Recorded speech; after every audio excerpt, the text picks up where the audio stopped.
สบายดีบลุงตอนเช้าๆเนาะบอกเนี่ยก็เสียบป้าหักกระมาบนี่นะ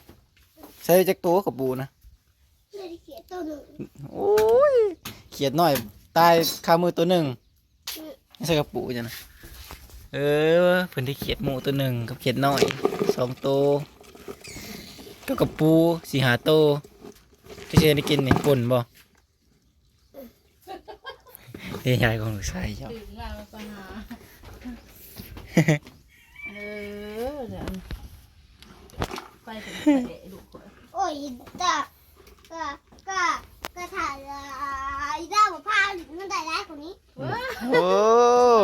ปลาลุงเพื่อนปลาลุงปลาลุง ไปดิป่าลุง โอ้ยตื่นมาไปหลดเนาะ ดูขนาด คนเก่ง โอ้ยคิดมืออีซื่อ ช่วงชาวบ้านเนี่ยนะ อันนี้ไรไม่เช้านี่เพิ่นโทรให้เปล่าว่าข้าวโพดบ่ลงไง ต้มกระโพดสุสานปลาลุงเลย อีนี่ก็เผ็ดหวานกินแม่เผ็ดหวาน เห็ดหวานปลาลุงเพื่อเห็ดหวานอีกเบิดเมียของเรา แม่ต้มก็ต้มซะจงว่าเฮาปิ้งไงเด้อมันสิปิ้ง ไม่เดือดต้นกินอะไรเนี่ยต้มเลย นางร้องแซ่บ เนาะ กินแล้วเขานะ มาเลย ลุงไปกินเขา ไม่กินเขา ไปจีต้มไปจีต้มกินเอ๊ะ ใส่คนนี้ เอาเลยแม่เอาเลยแม่เศร้าๆกันเด้อบ่รู้ไงมันยังทอดซีนแห้งครับคนมันจะแก่นไฟไปติด น้องแสบก็พอเมื่อคืน ลายบ่เมื่อคืนนี่ฮะ ไม่ได้จันสีปลายตัว โอ้40 ปลายพอคนมันจะแก่นนะ เอาก๊กเดียวลงมา เอาไปใส่เนี่ย เนี่ยก๊กคนแห่น เอ ห้อ อง คือหูมันจะแตกนี่ ขึ้นนะ ขึ้นบ้าน เอาวันบนโต๊ะ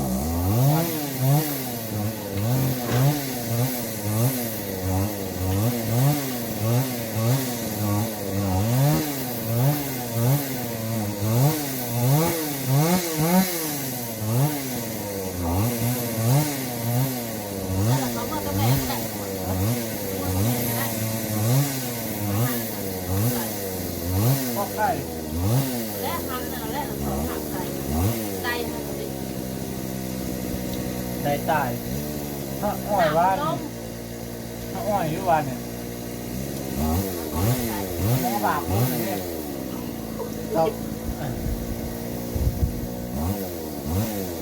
ดอกงามใจตัวดอกงามใจคุณนึงเปิดนี่นี่คือเก่าแล้วก็อ้อยอะไรอยู่บ้าง เอาใส่ปกติเองเอาใส่ปกติพวกเอาใส่เสือแม่เมื่อเนาะอันนั้นกินไปเมื่อมันจะเป็นเขาเต็มก้นของหนัง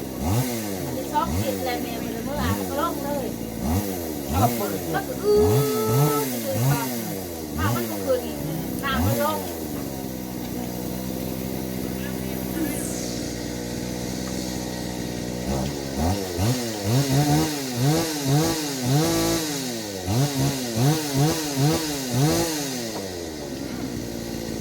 ตัดไม้วะตัดไม้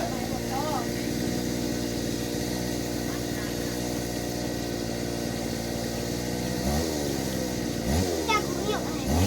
ฮะ จักมีโอ้ยใหญ่แม่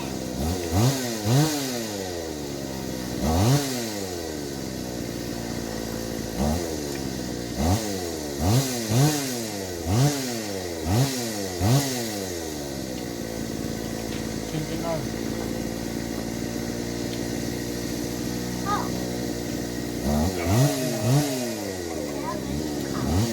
เริ่ม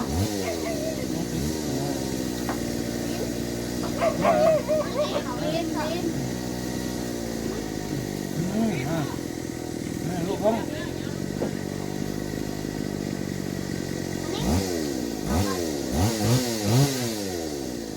พ่อบอกว่า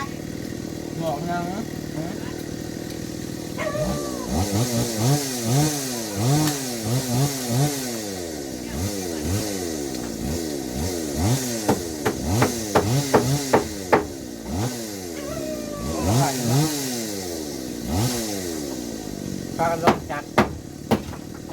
อ้ยทำไมนะ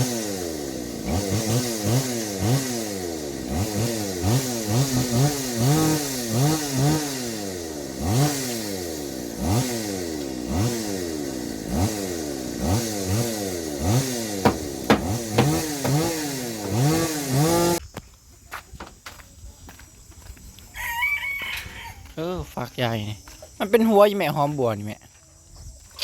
ว่าแม่มันจะเป็นหัวอยู่บ่หอมบัวเลยจ้ะนี่หอมบัวใหญ่นี่อันนี้ไรมันจะเป็นหัวอยู่บ่เป็นก็หอมบัวนะบ่หอมบัวหัวน้อยๆนะกินแต่ใบมัน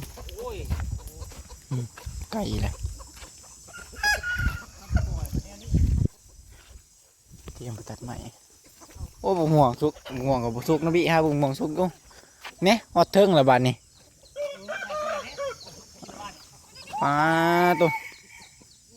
เหลี่ยวเรียบร้อยบลงใส่เทิงยังตะมุงหลังคาบาดนี้กับไม้อะไรยังตะมุงหลังคาไว้ยีลีแล้วเลย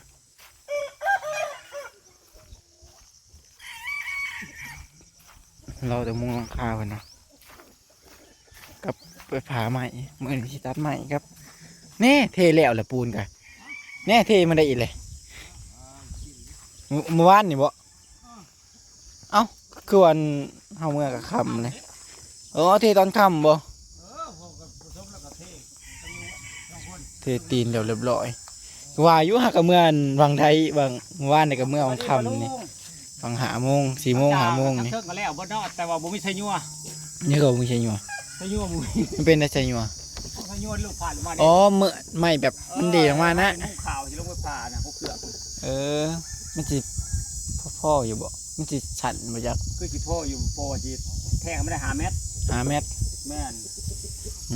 แล้วขอซื้อน้ำปลากับแม่นตั้งคอเพิ่น ตั้งเขาเพิ่น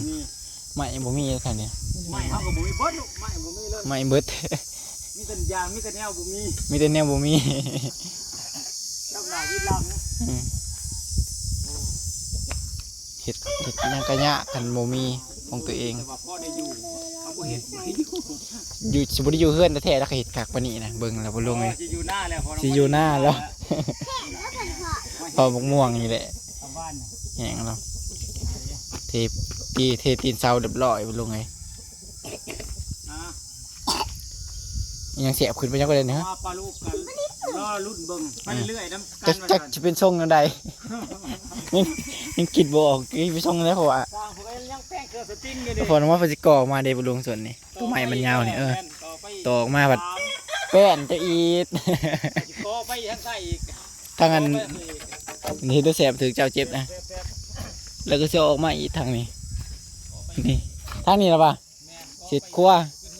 เศษเงินครัวทางนี้ก็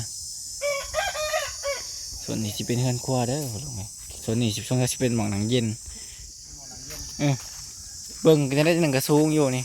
พอเอารถตารางเอารถยังเขาไหวได้สูง แป้งกับบุมี่ได้จะแป้ง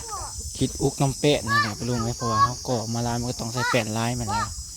แต่ไม่ครับบ่มีบาด สร้างกันได้เครื่องกับบุอยากดีแป้งตลอด แรงนะจักไปยังดี ปลาปั๊มดูดิ เออ เสือมันก็ใช้เวลาบางมงสุกใช่ นี่ใส่คือตาดี มีแต่เห็นบางมงสุกอยู่ทางไหนบัดเนี่ย นี่มาให้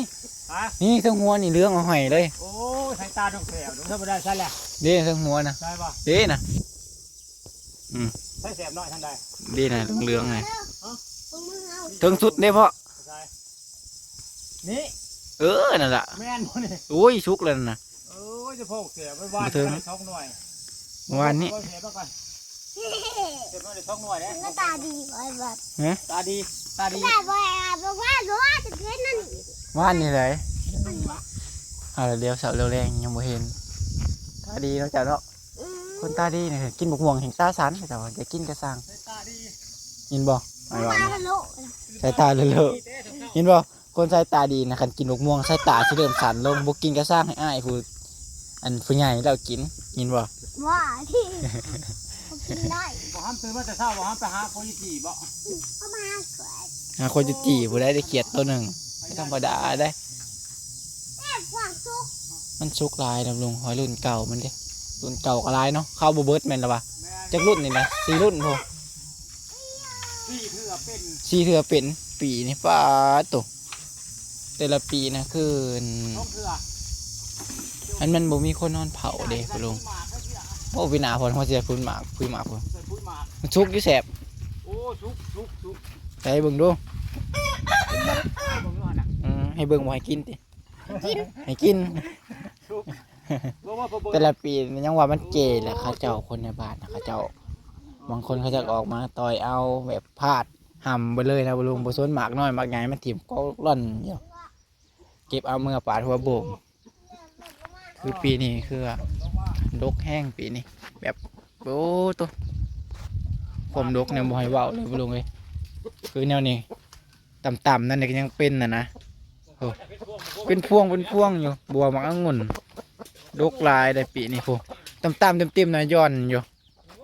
สำสิกินสุกว่าพอน้องวัดเป็นเผาเด้เขามาคอกันยังแบบอันนั้นไว้ เป็นงูคือเนี่ย แข่งมากิน